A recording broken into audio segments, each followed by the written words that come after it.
साथीहरू, प्रतिनिधिमूलक प्रश्नहरू आएका छन् जसलाई म जसको सम्बन्धमा यथार्थ प्रस्तुत गर्न चाहन्छु। नेकपा एमाले राष्ट्रिय राजनीतिको मूल प्रवाह हो, मूल प्रवृत्ति हो। लोकतान्त्रिक आन्दोलनको, लोकतान्त्रिक विचारको, लोकतान्त्रिक अभ्यासको मूलधार, मूल प्रवृत्ति हो। यसको काँधमा देशमा सकारात्मक परिवर्तन ल्याउने, सङ्क्रमणलाई उपयुक्त ढङ्गले अगाडि बढाउने, प्राप्त उपलब्धिको रक्षा गर्ने, प्राप्त उपलब्धिहरूलाई सुदृढ गर्दै देशलाई अगाडि बढाउने र समृद्ध नेपाल, सुखी नेपाली बनाउने अभिभारा यसको काँधमा छ। यति महान अभिभाराहरू बोकेर हिँडेको पार्टी एकछिन अल्मल्याउने, एकछिन चटके कुरा गरेर देशको परिवर्तन हुँदैन भन्ने कुरा जान्दछ र यथार्थ तर्कहरू, तथ्यहरू अवलम्बन गर्नुपर्ने आवश्यकता ठान्दछ, त्यसमा अमल पनि गर्छ।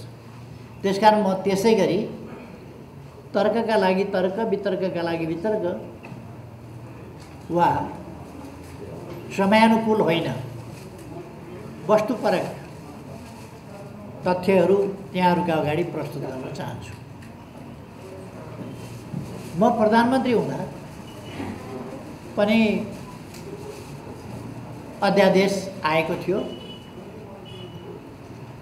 12 बजे राति चलिरहेको अधिवेशन अचानक अन्त्य गर्ने, एक हप्ता पछिसम्मका र महिनौँ दिन पछिसम्मका प्रतिबद्धताहरू एकछिन अगाडि गर्दै गर्ने, केही मिनट पछाडि अचानक अन्त्य गर्ने धोकापूर्ण ढङ्गले र 12 बजे अन्त्य गर्ने र भोलिपल्ट बिहानै अध्यादेश जारी गर्ने मेरो नेतृत्वको समयमा मेरो सरकारले गरेको थिएन। त्यो हामीले एउटा लोकतान्त्रिक अभ्यास, संविधानको मर्म अनुसार र वास्तवमा संविधानले जे सांसदका अधिकारहरू दिएको छ त्यसलाई व्यावहारिक अर्थमा कार्यान्वयन हुन सकोस् भन्ने हिसाबले हामीले अध्यादेश जारी गरेका थियौँ। विभाजन एउटा पार्टीहरूभित्र अस्वस्थताको, गुटबन्दीको चरम स्थिति र कुनै पार्टी विशेषलाई फुटाउने उद्देश्यका साथ त्यो गरिएको थिएन। त्यति बेला कुनै पार्टीभित्र त्यस्तो भयानक गुटबन्दीको स्थिति केही पनि थिएन। कुनै पार्टी फ्लोर क्रस गर्ने आदि इत्यादि काम पनि भएका थिएन। पार्टीभित्र असाधारण, असामान्य अवस्था कहीँ पनि थिएन। सामान्य विवादहरू हुँदा हुन्, तर कुनै पनि पार्टी फुट उन्मुख थिएन। त्यस्तो अवस्थामा दलहरूले के गर्ने भन्दा सङ्घीय संसदमा अथवा संसदमा ठिक छ, संसदमा 40% पुर्याएर अलग हुन पाउने त्यो सांसदहरूको अधिकार हो, त्यो संविधानले मानेको कुरा हो र त्यसलाई हामीले संविधान बनाउँदा दल र संसद भनेका थियौँ। पार्टीमा लगातार फुटको खेती नहोस् भन्नका लागि। त्यो कुरा कार्यान्वयन गर्न असुविधा के भयो, अप्ठ्यारो के भयो भने दलहरूले बाटामा हिँड्दै जाँदाखेरि मान्छे थप्दै जाने। अब 150 को केन्द्रीय समिति छ भने 1500 पुर्याइदिन्छ नेताले। 1500 पुर्याइदिएपछि 40% कहाँ पुर्याएर मान्छे अलग हुन चाह्यो, त्यस पार्टीमा बस्न चाहेन भने पनि उसले कहाँबाट पुर्याउँछ 40%? 1500 पुर्याइदिएपछि बाटामा हिँड्दा हिँड्दै 7000 सदस्य पुर्याइदिएपछि केन्द्रीय समितिका को हुन् भन्ने समेत थाहा नहुने स्थितिमा कहाँबाट 40% पुर्याउँछ? त्यसर्थ त्यसको वा भन्ने राखियो, किनभने यो पार नलाग्ने हिसाबले संविधानमा उल्लेख गर्ने तर त्यसको कार्यान्वयन हुन नसक्ने स्थिति, त्यसलाई अत्यन्त अमूर्त बनाउनु हुँदैन भनेर संविधानको कार्यान्वयन र लोकतन्त्रको मर्मअनुसार सांसदका अधिकारहरू केही स्वतन्त्रताका अधिकार पनि हुन्छन् जो संविधानले प्रदान गरेको छ, त्यसको व्यवहारिक कार्यान्वयनका लागि अध्यादेश ल्याइएको थियो। त्यति बेला कसरी उधौम विरोध भयो, संसद छल्न खोजेको, अध्यादेशबाट देश चलाउन खोजेको, सरकार चलाउन खोजेको आदि कुराहरू भए। अहिले त्यस्तो स्थिति हो र 12 बजे राति अन्त्य गर्ने, भोलिपल्ट बिहानै अध्यादेश आउने। सदन अधिवेशन 12 बजे राति अन्त्य हुन्छ, भोलि बिहानै अध्यादेश आउँछ। अध्यादेश आउनका लागि प्रक्रिया के हुन्छ भने कानुन मन्त्रालयमा मस्यौदा जानुपर्छ। कानुन मन्त्रालयको मस्यौदा त्यो मन्त्रालयमा गएको मस्यौदा कानुन मन्त्रालयले सहमति दिनुपर्छ। त्यो सहमति पश्चात पहिले त्यो मस्यौदा गर्नका लागि, विधेयक ड्राफ्ट गर्नका लागि पास गर्नुपर्छ। त्यसपछि त्यो कानुनमा जानुपर्छ। मस्यौदा ड्राफ्ट भएर त्यसबाट आएपछि अनि बल्ल कानुनको प्रक्रिया अगाडि बढ्छ। संसद नचलेको बेला, अधिवेशन नचलेको बेला यदि देशका लागि, जनताका लागि अत्यावश्यक पर्यो, अपरिहार्य पर्यो भने त्यस्तो अवस्थामा अध्यादेशबाट पनि कानुन निर्माण गरेर देश अगाडि बढाउनु पर्ने हुनसक्छ। त्यसै कारण संविधानमा अध्यादेश जारी गर्ने व्यवस्था रहेको छ। अध्यादेश जारी गर्नु आफैमा असंवैधानिक चाहिँ होइन, तर अधिवेशन नचलिरहेको बेला वा सदन अन्त्य भएका बेला वा सदन विघटन भएका बेला तत्काल केही गर्नु परेमा यो देश र जनताका लागि हुनुपर्दछ, व्यक्तिका लागि होइन, एउटा समूह विशेषका लागि होइन, देश र जनताका लागि तत्काल आवश्यक परेमा त्यस्तो अवस्थामा अध्यादेश आउन सक्दछ। अहिले देश र जनताका लागि राति नै अधिवेशन अन्त्य गरेर बिहानै इमर्जेन्सी त्यस्तो के पर्यो कि अध्यादेश जारी गर्नु पर्यो? अरू केही परेन। नेकपा एमाले भित्रको अन्तर्विग्रहलाई विभाजनमा पुर्याउनका लागि तपाईँहरूले सुन्नुभयो होला 35%, 30%, 25% र कि वा यी सबै कुरा तपाईँहरूले सुन्नुभयो होला। अनि सोधेर तपाईँको कति प्रतिशत पुग्यो, कति प्रतिशत पुग्यो, वा गरौँ कि र गरौँ, दुवैतिर पुग्छ कि पुग्दैन? पुग्छ, र राखेको छ। अलिक पछि नपुग्ने पनि खतरा छ, वा राखौँ। त्यसो भए यसरी अध्यादेश त्यति बेलासम्मको गणितमा आवश्यकता जे पर्यो, यो त के भने 10%मा पनि झर्थ्यो। धन्न किन यस्तो अलिकति अल्मलिनु भयो उहाँहरू थाहा छैन मलाई। उहाँहरूले सोझै कानुन माधव नेपालजीसँग जतिजना सांसद हुन्छ त्यति भए पुग्ने भनेर लेख्या भए सजिलो हुन्थ्यो कानुन। तर उहाँहरूले किन अल्मलिनु भयो त्यसमा चाहिँ त्यो लेख्नु भएनछ। जति सङ्ख्या पुग्छ त्यति, दुवैतिर पुगे र पनि हुने, दुवैतिर नपुगेर एकतिर मात्रै पुगे वा कायम रहने भनेको भए पनि हुन्थ्यो। माधव नेपालजीले पार्टी विभाजन गरिसकेपछि यो स्वतः रद्द हुने भन्ने कुरा पनि छुट्याएको छ। फेरि उहाँहरूले निर्णय गर्नुपर्ने छ, किन उहाँहरू थर्कमान हुनुहुन्छ, आफ्नै पार्टीमा कहीँ पहिरो नजाओस्। यसर्थ पहिले गरेको अध्यादेश, जारी गरेको अध्यादेश र अहिलेको अध्यादेशका बिचमा उद्देश्यमा, मनसायमा, विधिमा, प्रक्रियामा, नियतमा, हरेक कुरामा सोधिरहनु पर्ने कुरा हो। र तपाईँहरूलाई कन्ठै छ त, थाहै छ त, तपाईँहरूलाई आफै थाहा छ, तर पनि तपाईँहरूले सोध्नुभयो, धन्यवाद छ। मैले पनि भन्ने मौका पाएँ। अर्को सोध्नुभयो, एकजना मित्रले भन्नुभयो यो पहिलेको र अहिलेको उस्तै होइन, कोही नअल्मलिनु होला, उस्तै होइन भनेर। यति चाहिँ उहाँले सत्य बोल्नुभयो। वाक्यांश, वाक्यको अंश चाहिँ सत्य बोल्नुभयो। पहिलेको र अहिलेको अध्यादेश उसै प्रयोजनका लागि, उस्तै प्रयोजन, उस्तै नियत, उस्तै मनसाय, उत्तिकै संवैधानिक प्रश्न होइन, कानुनी हिसाबमा उस्तै होइन, यो फरक छ। तर उहाँले साफ झुट बोल्नुभयो, देशका अगाडि बेइमानीपूर्ण कुरा गर्नुभयो कि उहाँले चाहिँ देशका लागि यो नेकपा एमाले पार्टी फुटाउन खोजेको देशका लागि। सत्ताले यस्तो सरकारले राजनीतिक पार्टीभित्र बदनियतका साथ हात हालेर अनुचित ढङ्गले कानुन निर्माण गरेर अनुचित बाटोबाट कानुन निर्माण गरेर प्रतिपक्षी पार्टी फुटाउने कार्य अनैतिक कार्य हो। यो नैतिक कार्य होइन, यो बिल्कुलै अनैतिक कार्य हो। त्यसकारण यस्तो अनैतिक कार्य चाहिँ उचित हुन्छ कहीँ? यो उचित होइन। अब मैले योभन्दा बढी यसमा व्याख्या गरिरहनु पर्ला जस्तो लाग्दैन। अब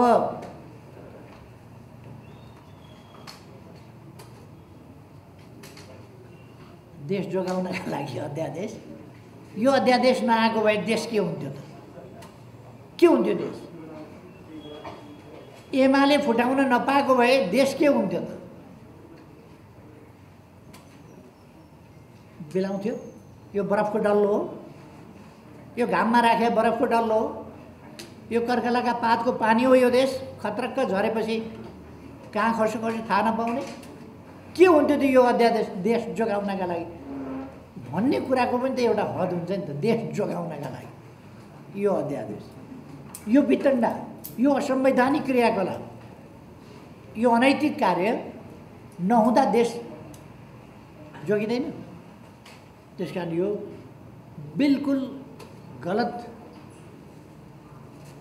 परिभाषा हो, गलत व्याख्या हो। यस्ता गलत व्याख्यामा हामी कोही पर्नु हुँदैन भन्ने मलाई लाग्छ।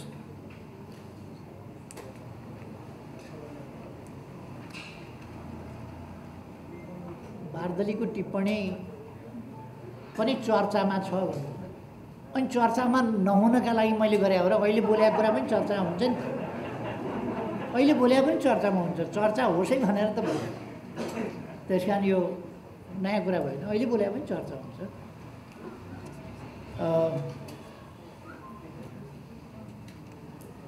तपाईहरु विचार गर्न सक्नुहुन्छ, देश पार्लियामेन्ट अशक्त भयो, पार्लियामेन्ट चल्न सकेन।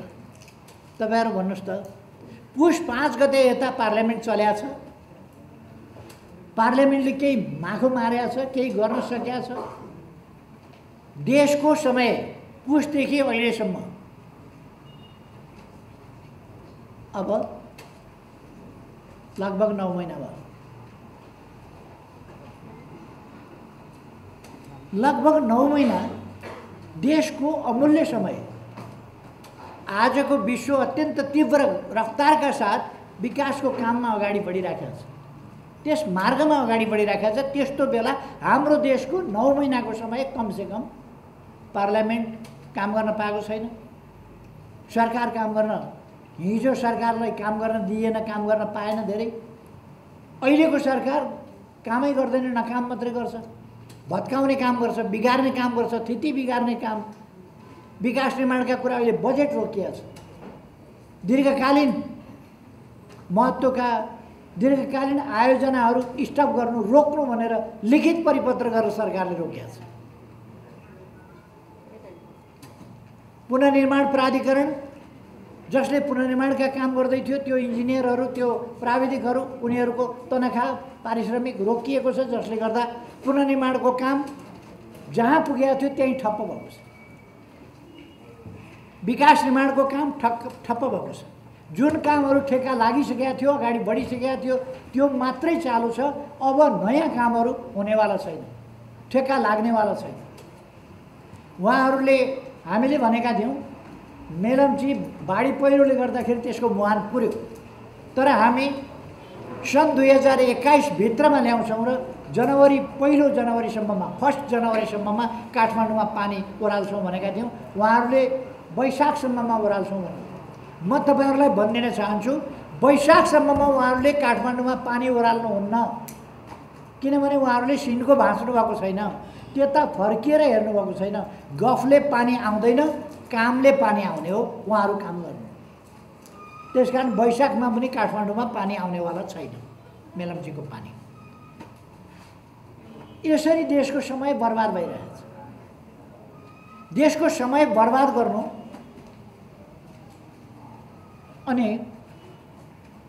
राजनीतिलाई सार्वभौम सत्ता सम्पन्न जनता जसको निर्णयमा, जसको निर्देशमा, जसको आदेशमा मूलभूत राजनीति सञ्चालन हुनुपर्छ, त्यो जनताका हातबाट खोसेर अन्यत्रै पुर्याउनु, जनादेशबाट सरकार नबन्ने परमादेशबाट सरकार बन्ने स्थिति ल्याउनु, शक्ति वृद्धिकरणको सिद्धान्त खल्बलिनु, सन्तुलनको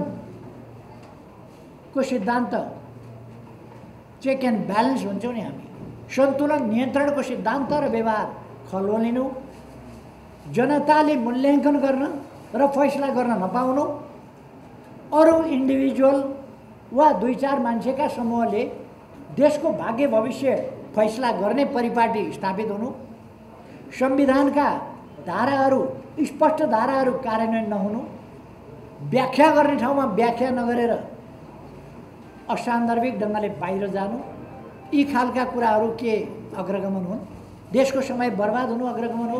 यति बेला अस्ति नै जेठको सुरुसम्ममा कमसेकम नयाँ सरकार बनिसक्थ्यो र नयाँ सरकारले काम सम्हालिसक्थ्यो। यो अस्थिरता, यो तानातान पार्टी फुटाउनका लागि बन्ने साथ अध्यादेश जारी गर्ने खालका नाटक, त्यो अध्यादेशलाई सहयोग गर्नका लागि, पार्टी फुटाउनका लागि नेकपा एमाले कारबाही गरेर सूचना 1 गते जारी गरेको आज 9 गतेसम्म संसद सचिवालयलाई सूचना जारी गर्न सभामुखले दिनुभएको छैन। सभामुखले रोकेर राख्नुहुन्छ।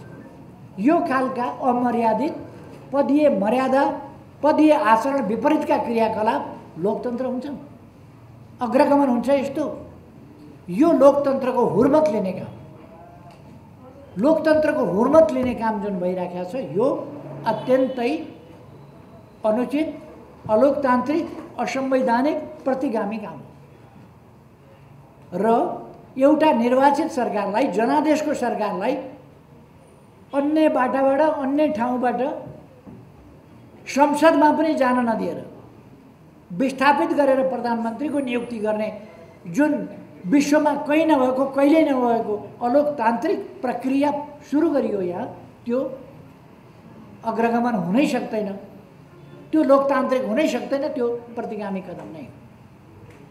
र शाब्दिक लडाइँ हामीले गर्न खोजेका होइन। हाम्रो भूमिका अलिकति परिवर्तित भयो। हामी सरकारबाट प्रतिपक्षमा गयौँ। यो धेरै ठुलो कुरो होइन इतिहासका लागि। होला 1.5 वर्षका लागि हामी प्रतिपक्षमा गयौँ होला, 1.5 वर्षका लागि। यो ठुलो कुरा होइन। अथवा हामी फेरि चुनाव हारेर 5 वर्ष फेरि प्रतिपक्षमा बसौँला, देशका लागि यो ठुलो कुरा होइन। तर देशमा संविधान मिच्ने प्रचलन, संविधान मिच्ने अभ्यास र अस्वस्थ राजनीति, फोरी राजनीति, किनबेचको राजनीति, रिसोर्टमा लगेर 3 दिनदेखि मान्छे थुनेर, घर घरबाट मान्छे टिपेर रिसोर्टमा लगेर थुनेर, अनि ती मान्छे रिसोर्ट पनि कहाँ, यहाँ नजिकै ओरतिर परतिर होइन, उहाँ टाकुरामा लगेर 3 दिनदेखि थुनेर त्यहाँबाट ढोक्सेमा हालेर, ढोक्सेमा हालेपछि माछा उम्किन पाउँदैन क्या, ढोक्सेमा हालेर त्यो ढोक्से निर्वाचन आयोगमा ल्याएर घोप्ट्याउने, यो काम के लोकतान्त्रिक हुन्छ? यस्तो काम लोकतान्त्रिक हुन्छ? वास्तवमा भन्ने हो भने यो बलजफ्ती, अपहरणकारी, ज्यादतीपूर्ण काम हो। सांसदहरू जस्ता मान्छेलाई यस्तो थुनेर सञ्चार माध्यमहरूले पनि प्राय के लेख्न रुचाउँछ भने यस्तो क्रियाकलापलाई यति बेला यो गठबन्धनवाला, अपवित्र गठबन्धनवालाले गरे हुनाले मिटिङ चलिराखेको छ, बैठक भइराखेको छ, बैठक भइराखेको थियो। त्यहाँ बैठक भनेको एक लेभलको हुन्छ, कि सांसदको हुन्छ, कि स्थायी कमिटीको हुन्छ, कि केन्द्रीय कमिटीको हुन्छ, कुन कमिटीको बैठक भइराखेको थियो? त्यो पार्टीका साधारण सदस्यदेखि लिएर आफूलाई अध्यक्ष भनेर दर्ता गरेका मान्छेसम्म त्यहाँ छ। कस्तो बैठक हुन्थ्यो? साधारण सदस्यदेखि लिएर त्यो तहका मान्छे पनि भएको बैठक हुन्छ? कुनै बैठक होइन। त्यो मान्छे घेराबन्दी गरियो, घर घरबाट तानियो, लगियो, बाध्य बनाइयो। म उहाँहरूले कुटपिट गर्नुभयो, चुटपिट गर्नुभयो, भोकै थुन्नुभयो भन्ने न, फकाउनु परेको छ। त्यस कारण फकाइकन लगेर मिठा गुलिया वचनै बोलेर फकाइकन मिठै खाना दिएर राम्रै बिस्तारामा सुतेर, तर सुनकै पिञ्जडा भए पनि यदि पिञ्जडामा हालियो भने पिञ्जडै हो। त्यसरी मान्छे घरबाट तानेर लगेर त्यहाँ थुनिएको कुरा त्यो थुनिएकै हो। चाहे सुनकै पिञ्जडामा थुनिया होस्, चाहे भव्य रिसोर्टमा होस्, चाहे 5 स्टार 7 स्टार जेसुकैमा होस्, थुनिएकै हो। यस्ता खालका कामहरू भएका छन्। यता अहिले हामीले 14 जनामाथि कारबाही गऱ्यौँ, पार्टी नफुटोस् भनेर। पार्टी नफुटोस्, 14 जनामाथि हामीले कारबाही गऱ्यौँ भने कुनै प्रतिशत नै पुग्दैन त्यहाँ। त्यो प्रतिशत नपुगेपछि पार्टी फुट्दैन। पार्टी नफुटोस् भन्नका लागि हामीले कारबाही गऱ्यौँ। अनि त्यसलाई देखा नदेखै गर्ने, गोप्य राख्ने लेखराज भट्टजीहरू, टोपबहादुर रायमाझीजीहरू, उहाँहरूलाई प्रचण्डले निष्कासन गर्दा त्यो कुनै सेन्ट्रल कमिटी बसेको होइन, सेन्ट्रल कमिटीले निर्णय गरे होइन। प्रचण्डको आदेशमा उहाँले ढोकाबाट समातेर पत्र ल्याएर पढिबाची गरेर हतार सुनाउनु भयो, हतार टाँस्नुभयो, हतार कार्यान्वयन गर्नुभयो। त्यो निष्कासन नेकपा एमाले देशको प्रमुख पार्टीले गरेको कारबाही 9 दिनसम्म उहाँ हिजो त दाँत टाल्न जानुभएछ। दाँत टाल्न। अनि मेरो शुभकामना छ उहाँको दाँत राम्रै टालियोस्। तर हिजो पो दाँत टाल्न जानुभयो त 8औं दिन। 7औं दिनसम्म के गर्नुभयो? हिजो 8औं दिन निर्वाचन आयोगलाई उहाँले गोलमटोल पत्र लेख्न निर्देशन गर्न सक्नुहुन्छ टालेका दाँतले भने सदर गर्न सक्नुहुन्न, त्यो सूचना जारी गर्न सक्नुहुन्न। उहाँले पत्र पठाउनुभयो विचाराधीन रहेको भनेर। उहाँ विचाराधीन राख्ने, उहाँसँग त्यो अथोरिटी संविधानले, कानुनले उहाँलाई विचार गर्ने, उहाँलाई फैसला गर्ने अथोरिटी दिँदैन। पार्टीले कारबाही गर्ने नगर्ने पार्टीको कुरा हो। उहाँले त्यो जानकारी पाएपछि सूचना संसद छ भने सुनाउने, संसद छैन भने सूचना पार्टीमा टाँस्ने। सूचना पार्टीमा टाँस्न सचिवालयलाई रोक किन लगाउनु उहाँले भनेपछि सम्माननीय सभामुखजी साझा व्यक्तित्व हुनुपर्ने, निष्पक्ष व्यक्तित्व हुनुपर्ने, उहाँले निष्पक्षता कायम राख्न सक्नु भएन। उहाँ नेकपा एमाले प्रमुख प्रतिपक्षका विरुद्धको षड्यन्त्रमा सामेल हुनुहुन्छ, यो पार्टी फुटाउने षड्यन्त्रमा। यो दुःखको कुरा हो, यो धेरै गम्भीर कुरा हो र दुःखको कुरा हो। सभामुखको आसनबाट, सभामुखको जिम्मेवारीबाट, सभामुखको पदबाट निष्पक्ष रहन नसक्ने, पक्षधरता छोड्न नसक्ने, कानुनको पालना गर्न नसक्ने, आफैले स्थापित गरेको परम्परा कायम गर्न नसक्ने, मर्यादा पालना गर्न नसक्ने, मर्यादामा बस्न नसक्ने कुरो लोकतन्त्रका लागि, संसदीय प्रणालीका लागि, हाम्रो संसदको गरिमाका लागि, हाम्रो संसदको अभ्यासका लागि अत्यन्तै दुःखद कुरा हो। त्यो कुरा उहाँले गर्न पाउनुहुन्न। उहाँले विचाराधीन भन्नुभयो। उहाँ कुन हिसाबले संविधानमा नभएको विचाराधीन कहाँबाट आयो? उहाँको सूचना टाँस गर्नुपर्ने मान्छेले विचाराधीन, निर्णय पार्टीले गरिसक्यो विचाराधीन। न्यायिक अधिकार उहाँलाई कसले दियो? उहाँ न्यायालय हो र। उहाँलाई न्यायिक अधिकार होइन सूचना टाँस्ने र निर्वाचन आयोगमा खबर पठाउने कुरा। निर्वाचन आयोग नेकपा एमाले 14 जनामाथि कारबाही गरेको थाहा छ। थाहा हुँदाहुँदै सँगै संसदमा हामीले पठाउन सँगै, सूचना गर्न सँगै निर्वाचन आयोगलाई पनि पदार्थ दिएका छौँ। तर निर्वाचन आयोग सोध्छ फेरि संसदलाई के भएको? संसद त्यो सोधेपछि संसदले स्पष्ट भन्नुपर्ने 14 जना निष्कासित गरेका छ। संसद सचिवालय के भन्छ भने 1 गते निष्कासन गरिएको सूचना संसद सचिवालयमा आयो, विचाराधीन छ। त्यसकारण लिस्ट चाहिँ सबै यही हो। कारबाही गरेका व्यक्तिहरू समेतको लिस्ट, सिङ्गै लिस्ट निर्वाचन आयोगमा पठाउँछ। एमालेको लिस्ट यो। योभन्दा बेइमानी के हुन्छ? योभन्दा राजनीति खेल्न खोज्ने सभामुखले पक्षधर्ताका साथ राजनीतिमा हात हाल्ने र गिजोल्ने काम योभन्दा बढी के गर्ने? यो खालको कुराहरू अत्यन्त दुःखद कुरा हो। म त्यसमा दुःख व्यक्त गर्न चाहन्छु, खेद व्यक्त गर्न चाहन्छु। अब यहाँहरू आफै विचार गर्नुहोस्, देशभरिका जनताले विचार गर्न सक्नुहुन्छ अहिले भइरहेको यो अग्रगमन हो कि यो प्रतिगमन हो? यो संवैधानिक कानुनी हिसाबले लोकतान्त्रिक बाटोमा उहाँहरू चल्दै हुनुहुन्छ कि उहाँहरू भस्मासुर बाटोमा चल्दै हुनुहुन्छ? यो संविधान नमान्ने, कानुन नमान्ने, लोकतान्त्रिक मर्यादाहरूको पालना नगर्ने यही लोकतान्त्रिक बाटो हुन्छ। यो लोकतन्त्र विरोधी प्रतिगामी भस्मासुर बाटो हो। यो बाटोबाट अलग हुन म उहाँहरूलाई भन्न चाहन्छु। म निर्वाचन आयोगलाई भन्न चाहन्छु, जब 1 गते नै संसद सचिवालयमा नेकपा एमाले 14 जनामाथि कारबाही गरेको जानकारी गराएको छ भने र त्यो कुरा संसद सचिवालयले निर्वाचन आयोगलाई दिइसकेपछि 14 जना समेत राखेर निर्वाचन आयोगले गणना गर्न, शनाखत गर्न मिल्दैन। निर्वाचन आयोगले अस्ति नभएका मान्छे र उपस्थित नभएका मान्छेको शनाखत भन्न मिल्दैन। शनाखत भनेको उपस्थित भएर गरिने कुरा हो, अनुपस्थितिमा शनाखत हुँदैन। एब्सेन्टी भोट नेपालले मानेको छैन। एब्सेन्टी भोट कहीँ स्वीकारेको छैन, दिने गरेको छैन।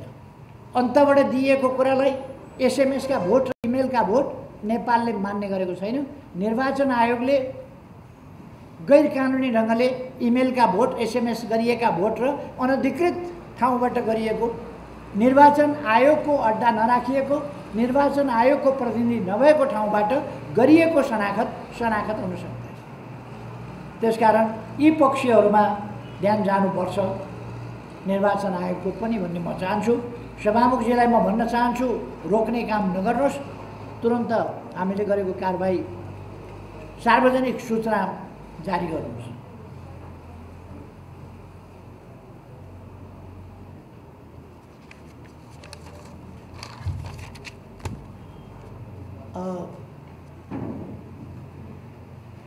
यदि कोही अलग हुन्छु भन्छ, पार्टी छोड्छु भन्छ, कानुनले दिएको सङ्ख्या पुर्याएर अलग हुन्छु भन्छ भने पाइन्छ। म फेरि पनि स्पष्ट पार्न चाहन्छु, संविधानले दिएको अधिकारको प्रयोग गर्न पाइन्छ कानुन सम्मत ढङ्गले। अध्यादेश ल्याउनु असंवैधानिक होइन, संवैधानिक हो, मैले अघि नै पनि भने। तर असल नियतका साथ तत्काल खाँचो परेको देशको जनताको आवश्यकता टार्नका लागि, त्यसलाई सम्बोधन गर्नका लागि ल्याइने कुरा यहाँ त्यस्तो भयो र। त्यसकारण माधव नेपाललाई सहज माधव नेपाललाई बनाउन पाइन्छ, बन्न पाइन्छ, सङ्ख्या पुर्याइ गर्न पाइन्छ। तर एउटा मान्छे हेरेर मान्छेलाई सजिलो पार्नका लागि कानुन निर्माण गर्दै जाने, एउटा मान्छेका लागि सजिलो पार्न, एउटा पार्टी फुटाउन, प्रतिपक्षलाई कमजोर पार्न, यस ढङ्गले रातारातका षड्यन्त्रपूर्ण खेल खेल्न पाइँदैन जो अहिलेको सरकारले खेल्यो। शेरबहादुरजी प्रधानमन्त्री हुनुहुन्छ। उहाँ जस्तो लोकतान्त्रिक आन्दोलनमा लामो समय बिताएको मान्छेले लोकतान्त्रिक मूल्य मान्यताहरू छोडेर जे काम क्रियाकलाप गरिरहनु भएको छ अलोकतान्त्रिक, म आश्चर्यचकित छु। नेपाली कांग्रेस पार्टी प्रति म आश्चर्य व्यक्त गर्छु कि नेपाली कांग्रेस अहिलेको सरकार सञ्चालनका क्रियाकलापमा कहीँ पनि नेपाली कांग्रेस देखा पर्दैन। यदि नेपाली कांग्रेससँग कुनै मूल्य मान्यता छ भने, लोकतान्त्रिक मूल्य मान्यता छ भने होइन, अरूकै आवश्यकता परिपूर्तिका लागि एउटा प्रधानमन्त्रीको पद भएपछि जे गरे पनि हुन्छ भन्ने हो भने त्यस्तो परिभाषा दुःखद कुरा हो, देशका लागि हानिकारक कुरा हो।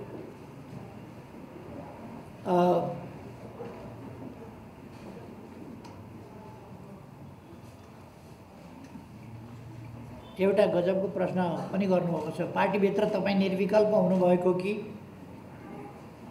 निर्विकल्प कहिलेसम्मलाई सोध्नु होला? केही चिज निर्विकल्प हुन्छ दुनियाँमा, यो पञ्चायत निर्विकल्प भने जस्तै केही चिज निर्विकल्प हुन्छ, कुनै चिज निर्विकल्प हुन्छ, कुनै चिज जसको सुरु हुन्छ त्यसको अन्त्य हुन्छ।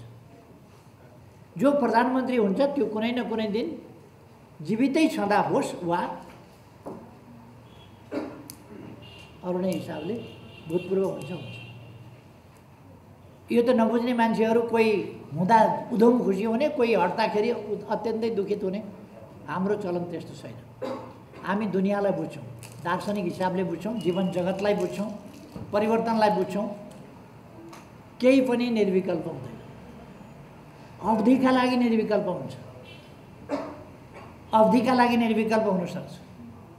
जस्तो अहिले नेकपा एमाले हालका लागि प्रतिपक्षमा निर्विकल्पै छ, अरू कोही प्रतिपक्ष आउनेवाला छैन। आउँदो चुनावपछि सत्यपक्ष हुनका लागि पनि यो निर्विवाद निर्विकल्प छ। आउँदो चुनावबाट फेरि यो सरकारमा जान्छ, यसको कुनै विकल्प पनि छैन। यो फेरि सधैँका लागि होइन, त्यो आवधिक निर्वाचन भइरहन्छ। म पनि अहिले अर्को व्यवस्था नभएसम्मका लागि अध्यक्ष रहन्छु, या अर्को व्यवस्था गर्नु नपरेसम्मका लागि, वा सामान्यतया भन्दा महाधिवेशनसम्मका लागि कसैले मलाई चुनौती दिइहालेको छैन, दिनुपर्ने छैन। किनभने हामी चुनौतीको खोजी गरेर दिनैपिछे पार्टीभित्र लफडा गर्दैन। चुनौतीको खोजी मात्रै हाम्रो काम होइन। हामी समस्या होइनौँ। मैले अक्सर भन्ने गर्छु, हामी समस्या होइनौँ, हामी समस्याका समाधान हौँ। हामी देशमा आएका समस्यालाई, पार्टीमा आएका समस्यालाई पनि समाधान दिन्छौँ। तसर्थ निर्विकल्प भन्ने कुरा केही पनि हुँदैन, कोही पनि हुँदैन। र स्वाभाविक रूपमा म अनुकूल समयमा जिम्मेवारी हस्तान्तरण गर्ने कुराको पक्षमा हुन्छु, त्यसमा विश्वास गर्छु।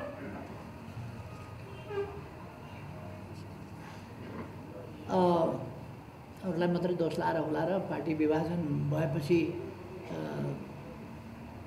तपाईँको पालामा पार्टी विभाजन भयो भन्नुभयो। मेरै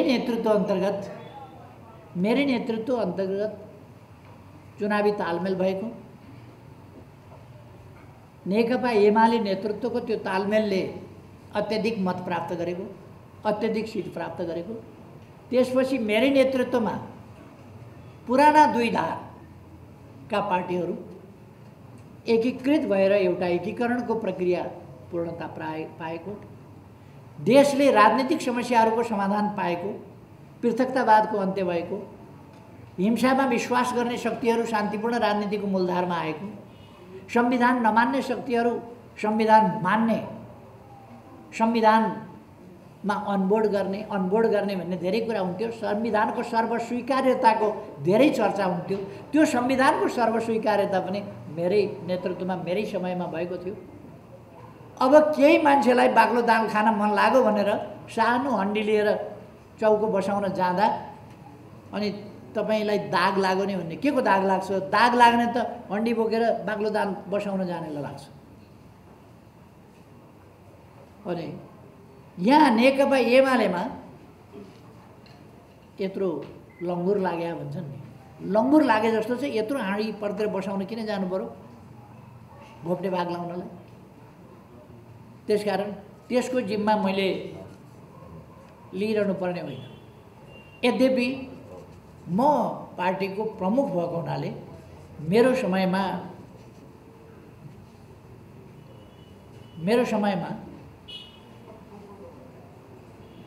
जुन ठाउँमा पार्टी पुगेको थियो मैले बचाउने कोसिस गरेँ। कोसिस गर्दा गर्दै पनि केही मानिसका मनोवृत्ति र प्रवृत्तिले गर्दा त्यसलाई बचाउन सकिएन। त्यसमा म दुखित छु। केही मान्छेलाई मैले सच्याउन खोजेँ, सकिनँ, दुखित छु। मैले पढाएका विद्यार्थी सबै डिस्टिङसनमा आउन्, 100मा 100 ल्याउन् भन्ने चाहन्छु। कोही त्यस्तो हुन सकेन, फेल भयो। म दुखित छु। मैले नपढाएको भए त सबै डिस्टिङसन आउँदैन थियो होला। पढाएकै हुनाले डिस्टिङसन त आयो होला नि। अब कोहीले नपढ्ने पनि हुनसक्छ, कोही के हुनसक्छ, त्यस्तो पनि होला।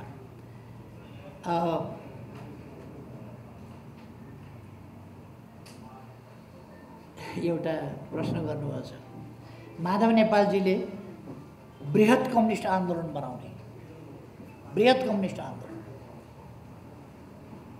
घर जलाउने अनि खरानी बेच्न हिँड्ने अनि भन्ने सहर बसाउँछु, खरानी बेचेर सहर बसाउँछु, यी फाल्तु कुरा।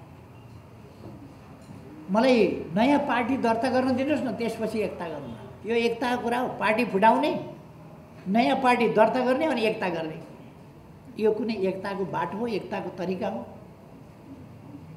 यस्ता झुट कुराहरू, यस्ता चटके कुराहरूका पछाडि नलाग्न, त्यस्ता कुराहरूमा विश्वास नगर्न म सबैलाई आग्रह गर्न चाहन्छु। बृहत कम्युनिस्ट एकता, बृहत कम्युनिस्ट एकता भनेको के हो? नेकपा एमाले हो बृहत कम्युनिस्ट एकता, जसका 10औं लाख पार्टी सदस्य छन्, 20औं लाख जनवर्गीय सङ्गठनका सदस्य छन्। अनि कुन चाहिँ बृहत एकता हुन्छ? 1 दर्जन, 2 दर्जन, 3 दर्जन मान्छे भएका समूहहरू जोडेर 100 जना पुग्ला, बृहत भयो। 10 लाख सदस्य भएको, नेपाल व्यापी मात्रै होइन, जहाँ नेपाली पुगेका छन् त्यहाँ एमाले पुगेका छ। नेपाली व्यापी पार्टी छोडेर त्यसबाट चोइटिएर अनि अरू कता कति टुक्रा टुक्री भेला गरेर बृहत बनाउने अरे। अनि तपाईँहरूलाई पत्यार लाग्यो? भाइ बहिनीहरूले सोझै हुनुहुन्छ, सोध्नुहुन्छ यस्तो कुरा।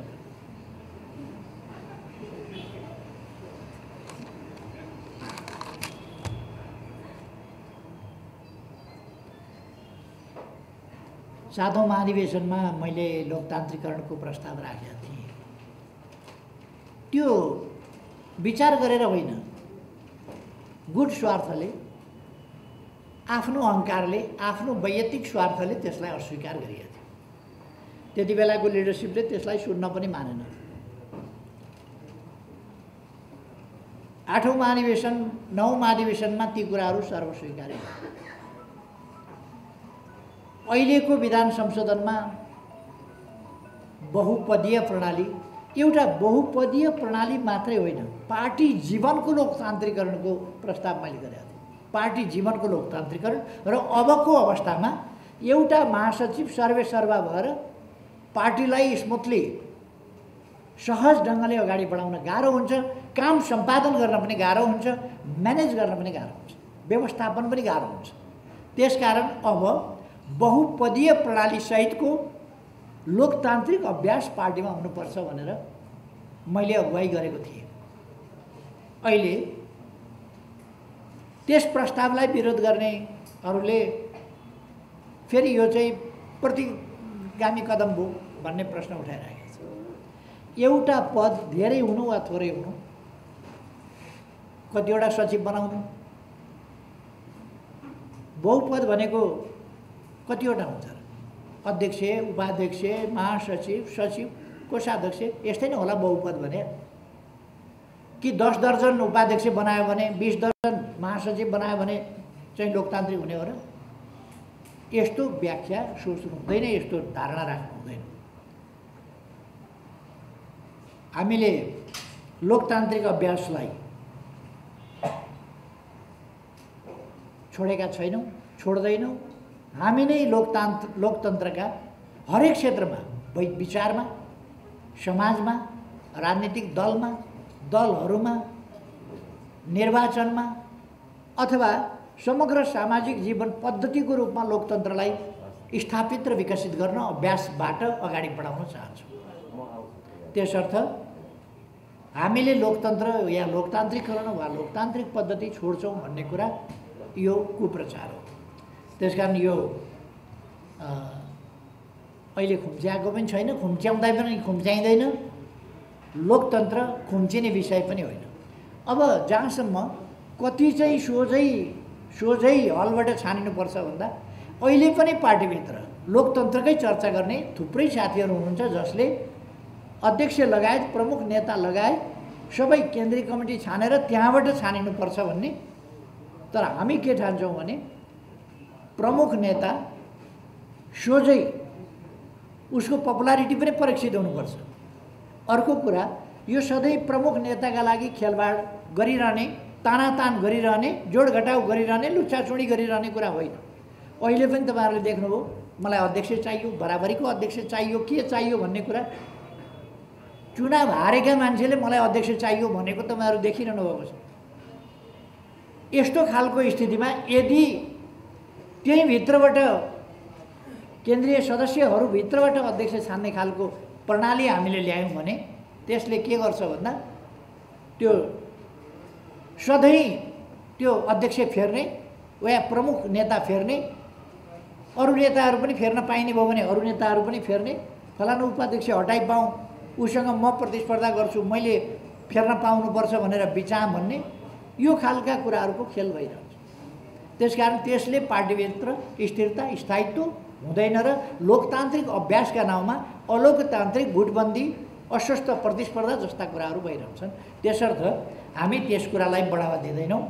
यसर्थ केही निश्चित पद सोझै प्रमुख नेता सोझै छानिनुपर्छ कार्यकर्ताबाट र अरू पदहरूबाट अनुकूल ढङ्गले पार्टी सञ्चालन गर्ने हिसाबले टिम मिलाउनुपर्छ।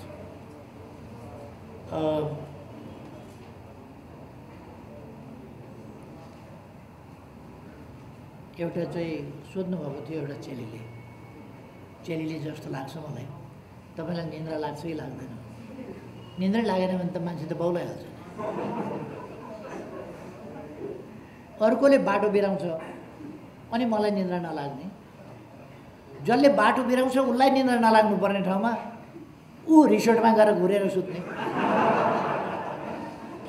अनि म चाहिँ सही बाटोमा जाउँ भन्ने मान्छे चाहिँ ननिदाएर बस्ने हुन्छ कहीँ। त्यसकारण मलाई यस्ता उतार चढाव आदि इत्यादिबाट अवश्य म मानवीय संवेदना भएको मान्छे हो, संवेदनशीलता हुन्छ, तर म अनुकूल स्थिति हुँदाखेरि हौसिने, प्रतिकूल स्थिति हुँदाखेरि फेरि निराश हुने, त्यस्तो खालको गर्दैन।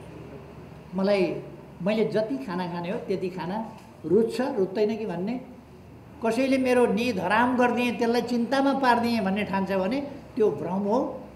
कसैले थोपरी दिएको चिन्ता म बोकेर हिँड्दिनँ, कसैले दिएको पीडा म बोकेर हिँड्दिनँ, कसैले दिएको चिन्ताग्रस्त भएर त्यो बोकेर म अनिदो बस्दिनँ। त्यसकारण मलाई निन्द्रा लाग्छ र निदाएर खाएर आरामसँगले म कामलाई अगाडि बढाउँछु। त्यसकारण म चिन्ताग्रस्त भएर बस्ने, पुरपुरा हात लाएर बस्ने मान्छे होइन, फेरि अगाडि बढ्ने।